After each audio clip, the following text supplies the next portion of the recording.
Have you ever been truly alone? I don't mean home by yourself for a night, or taking a solitary walk through a city park. I mean the kind of alone where the only thing you can hear is the frantic drumbeat of your own heart. The kind of alone where you finally understand that if you scream, the only thing that will hear you is the thing you're screaming at. I have. And let me tell you, you are never ever as alone as you think. Last autumn, I decided to take a solo camping trip. It was something of a personal challenge, a rite of passage to prove to myself that I could be self-sufficient, that I could disconnect from the noise of the world and find peace in the embrace of nature. I chose a spot deep in a national forest, a place so remote it wasn't even an official campsite, just a small clearing by a creek that an old park ranger had told me about years ago. He'd called it the quietest place on earth. He was wrong. The first day was idyllic. The air was crisp, the leaves were a symphony of fire red and sunset orange, and the only sounds were the gurgle of the creek and the rustle of squirrels in the underbrush. I set up my tent, gathered firewood, and felt a profound sense of accomplishment. As dusk began to bleed across the sky, painting the clouds in shades of bruised purple and pink, I lit my campfire. The flames danced and spat, a tiny bubble of warmth and light in a vast, encroaching darkness. That's when I heard the first sound that didn't belong. It was a whistle, a single, clear, melodic note that cut through the sounds of the forest like a shard of glass. It wasn't a bird. It was human, and it was close. I froze, my hand hovering over the tin of beans I was about to heat up. I strained my ears, listening, waiting. Silence. I told myself it was another hiker, someone passing through. But this place wasn't on any trail. You had to know it was here to find it. I tried to shake it off, my city dweller's paranoia kicking in. But an hour later it came again. The same note, just one. This time it felt closer, maybe from the other side of the creek. A cold dread, thick and heavy, began to pool in my stomach. The forest, which had felt like a peaceful sanctuary just moments before, now felt like a cage. Every shadow seemed to stretch. Every tree looked like a silent, watching figure.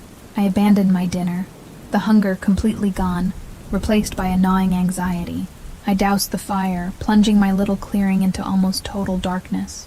My thinking was that without the fire I would be harder to see. But as I sat there in the blackness, clutching my camp knife, I realized my mistake. Without the fire, I couldn't see either. I retreated into my tent, zipping it up as tightly as I could, as if the thin layer of nylon could offer any real protection. I lay there for what felt like an eternity, my ears straining to catch any sound over the blood pounding in my temples. And then I heard it, a whisper, right outside the tent wall, so close I could almost feel the breath behind it. It wasn't a word, just a sound. A low, guttural exhalation of air. I clamped my hand over my mouth to stifle a scream. My body was paralyzed with a terror so pure, so absolute that I couldn't even move. I couldn't breathe. I just lay there, waiting for the zipper to slide open, waiting for the end. It never came. After a timeless moment, I heard the faint crunch of leaves, a single footstep moving away, and then nothing. I didn't sleep a wink that night. I sat bolt upright, knife in hand, until the first pale fingers of dawn clawed their way through the canopy. The moment there was enough light to see, I scrambled out of the tent. There, in the soft dirt right where the whisper had been, was a single perfect footprint. It was from a barefoot, a very, very large barefoot. I didn't pack. I left the tent, the sleeping bag, the food, all of it. I grabbed my keys and I ran. I ran until my lungs burned and my legs felt like lead, not daring to look back. I never went back, and I will never go camping alone again. I found my peace, but it was shattered by a single whistle and a whisper in the dark. My friend Michael and I used to be avid cave explorers. We weren't professionals, just two guys with a taste for adrenaline and a disregard for common sense. We'd heard whispers of a legendary cave system in the Ozarks, an uncharted network that locals called the Whispering Maw. The story went that the cave breathed, creating strange, whistling winds that sounded like voices. We, of course, had to see it for ourselves. We found the entrance after a grueling 2-day hike, a jagged slash in the side of a limestone cliff, partially hidden by a curtain of ancient ivy. The air flowing out of it was cold, carrying a damp, earthy smell, the smell of a place that had never seen the sun. We geared up, checked our headlamps and ropes, and plunged into the darkness. The first few 100 feet were incredible. The cave was a cathedral of stone, with stalactites like giant icicles hanging from the ceiling, and crystalline formations that glittered in the beams of our headlamps. We followed the main passage as it sloped deeper and deeper into the earth. The whispering sound was real, a low, mournful hum that seemed to come from the very rock around us. It was eerie, but we chalked it up to wind moving through narrow fissures. It was Michael who found the other passage. It was a tight squeeze, a narrow crawl space hidden behind a large rock formation. He was convinced it was the way to a new, undiscovered chamber. My gut screamed at me not to go. The air from the crawl space felt wrong, colder, and it carried a faint, coppery smell like old blood. But Michael was already halfway in, his voice echoing back, full of excitement. Reluctantly, I followed. The crawl space opened up into a chamber, but it wasn't the grand discovery we'd hoped for. It was small, cramped, and the walls were covered in something dark and sticky. The whispering was louder in here, and it was starting to sound less like wind and more like actual whispers, just on the edge of hearing. Michael was standing in the center of the chamber, his headlamp beam fixed on something on the far wall. "What is it?" I asked, my voice trembling slightly. He didn't answer. I moved up beside him and my light joined his. My heart stopped. Scrawled on the wall, in that dark, sticky substance, were words, hundreds of them, overlapping, written in a frantic, desperate hand. "Not alone. It sees us. Don't listen to the whispers. It's a trap." And then, below them all, a single, freshly written message. "Run!" A wave of pure, unadulterated panic washed over me. We weren't the first to find this place, and whoever was here before us didn't leave. As if on cue, Michael's headlamp flickered and died. He cursed, fumbling with it. Then my headlamp flickered too. In that split second of darkness, the whispering stopped, and a new sound began, a wet, dragging sound, coming from a dark corner of the chamber that our lights hadn't reached. My light flickered back on. Michael was still messing with his. "Mike, we need to go," I hissed, my voice cracking. "Now!" The dragging sound was closer. I grabbed Michael's arm and pulled him back towards the crawl space.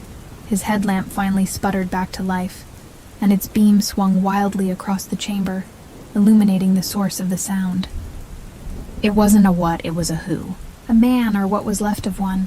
He was emaciated, his clothes in tatters, his skin pale and translucent in the harsh light.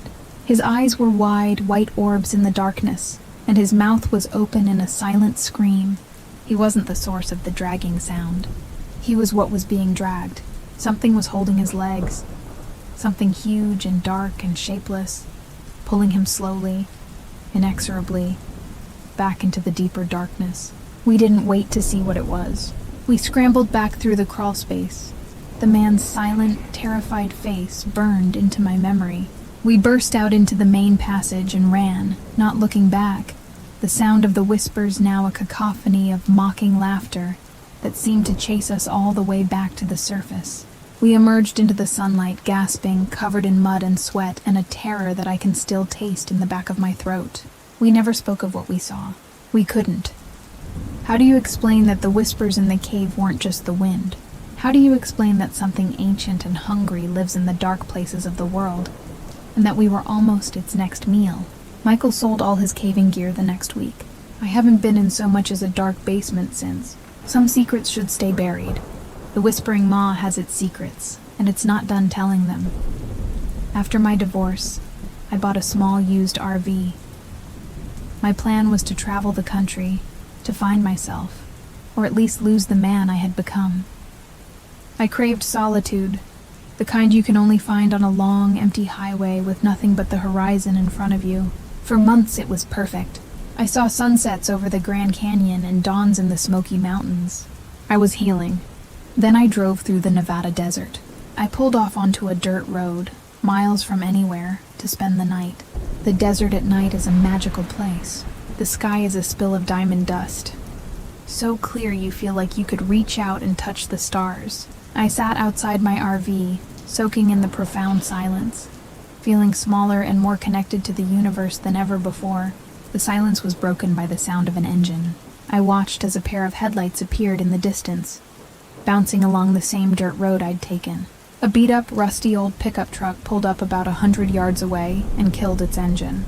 A lone figure got out, a tall, silhouetted man, and just stood there, looking in my direction. My friendly traveler's instinct told me to wave, to offer a beer, but something held me back. A primal warning system deep in my brain screamed that this was wrong. There was no reason for anyone else to be out here, in the literal middle of nowhere, at this time of night. I quietly got back inside my RV and locked the door. I watched through the blinds as the man started walking towards me. It wasn't a friendly stroll. It was a slow, deliberate, predatory pace. I checked my phone. No signal, of course. My heart hammered against my ribs. I was alone, miles from help, and a stranger was walking towards my flimsy home on wheels with an intent that felt anything but friendly. He stopped about 20 feet from the RV, just outside the small circle of light from my porch lamp. I could see him a little better now. He was wearing old, dirty overalls, and his face was lost in the shadow of a wide-brimmed hat. He just stood there watching. Not moving, not speaking, just watching. Minutes stretched into an eternity. I thought about starting the RV and just driving away, but my keys were in the ignition, and the sound would surely provoke him. So I waited, my breath held tight in my chest. Then he raised a hand. In it, he was holding something. It was a Polaroid camera. The sudden, brilliant flash from the camera was blinding. It lit up the inside of my RV like a lightning strike, and for a second, I was completely disoriented. When my vision cleared, he was gone. I stared out the window, my eyes scanning the empty desert. The truck was still there, but the man had vanished. I didn't know what to think. Was it a prank? A bizarre desert artist? My fear wouldn't let me accept such a simple explanation. I stayed awake all night, jumping at every sound, my eyes glued to the windows. Just before dawn, I saw him again. He was standing by his truck looking at me. He raised his hand again, and I saw the small white square of a Polaroid picture. He held it up for me to see.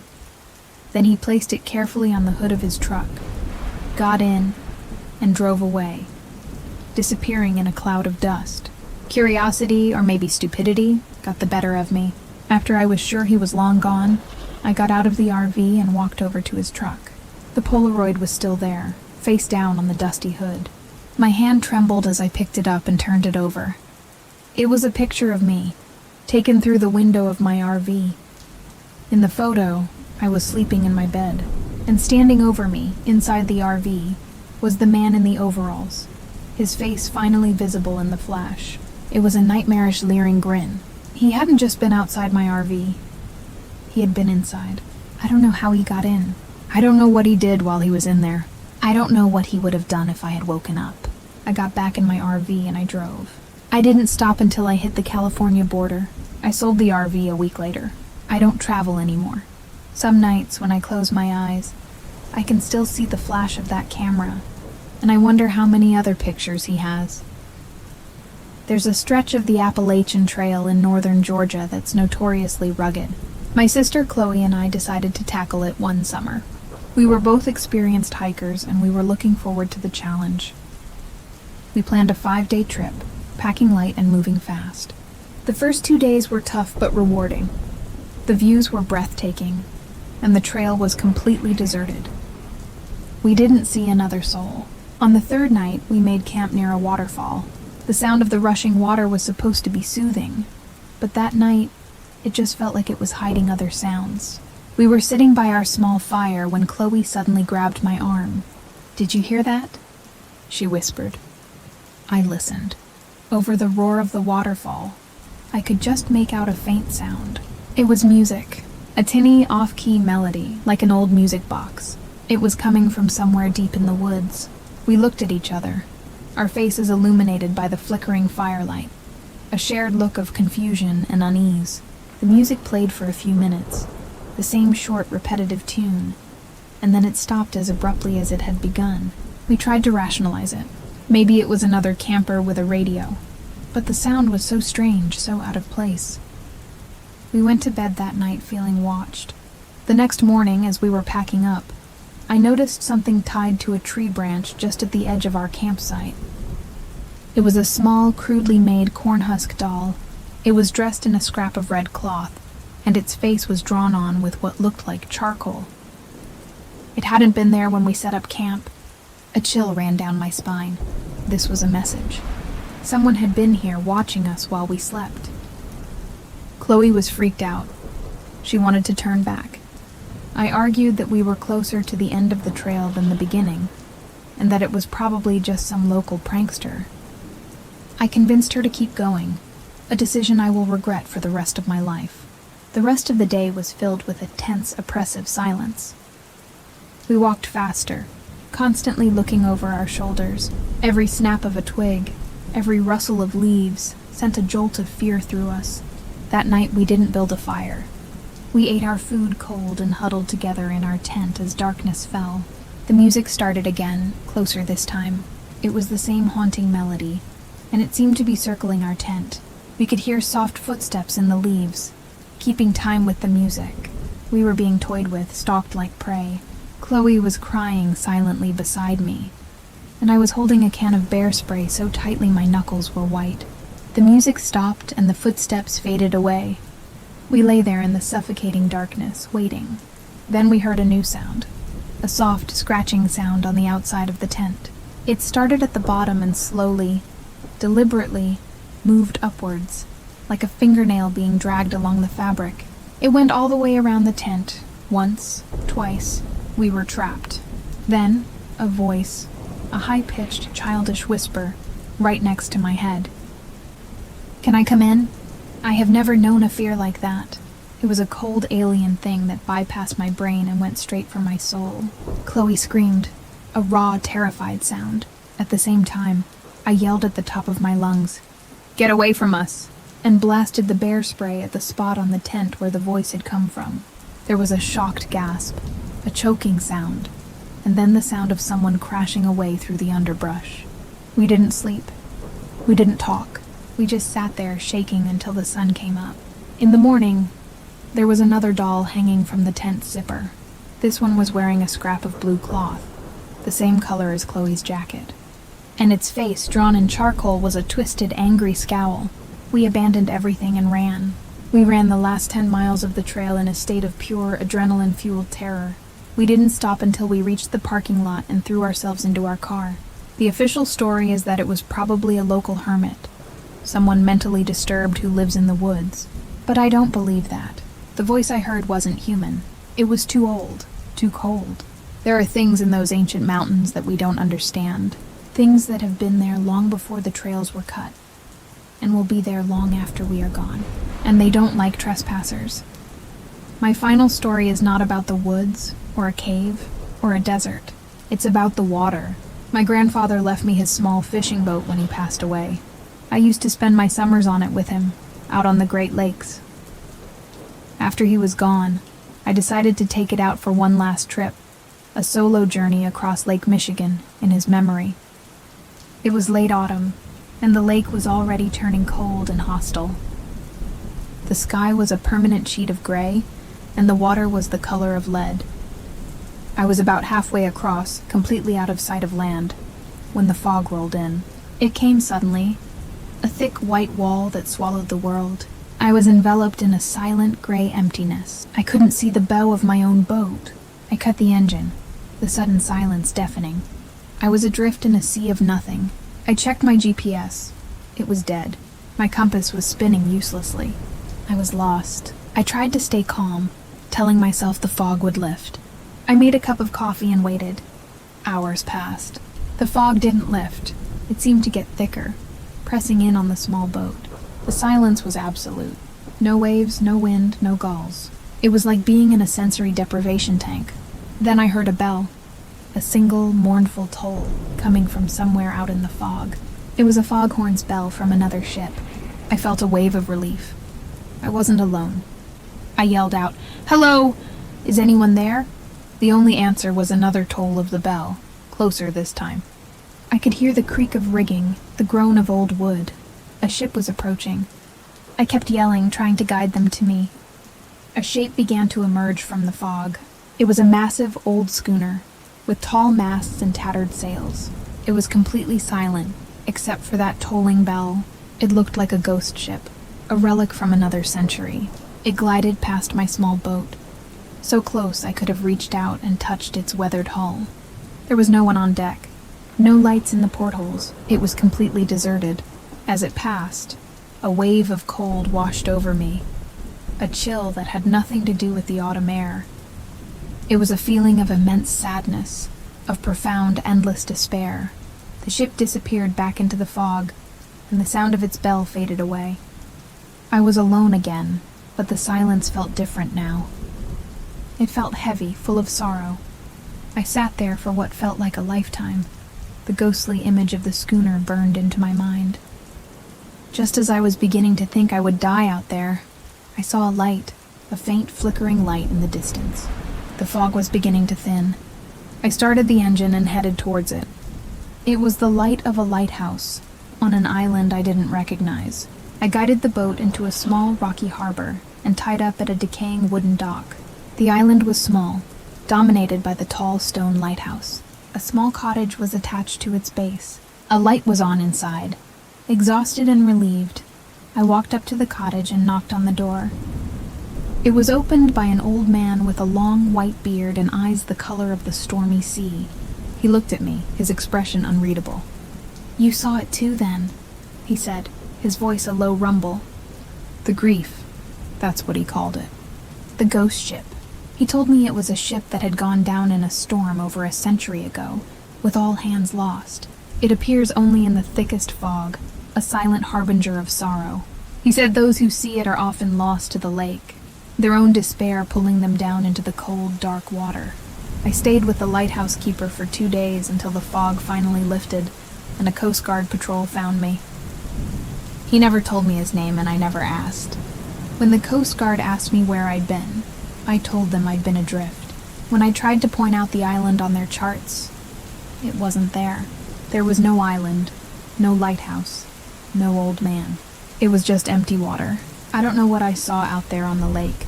Was it a hallucination brought on by stress and isolation? Or did I really find a ghostly harbor? A sanctuary for those touched by the sorrow of the lake? I sold the boat. I don't go near the water anymore. Sometimes, on foggy nights, I think I can still hear the faint toll of a bell, and I feel that same profound coldness wash over me. Some things once seen can never be unseen, and some places once visited never truly let you go. If you've ever had an experience that defied explanation, a moment where the veil between worlds seemed to thin, I want to hear about it. Share your stories in the comments below. The world is full of mysteries, and we are all just travelers passing through the fog. Don't forget to subscribe for more tales from the edge of the map. And whatever you do, stay safe out there. You never know what's waiting for you in the quiet places.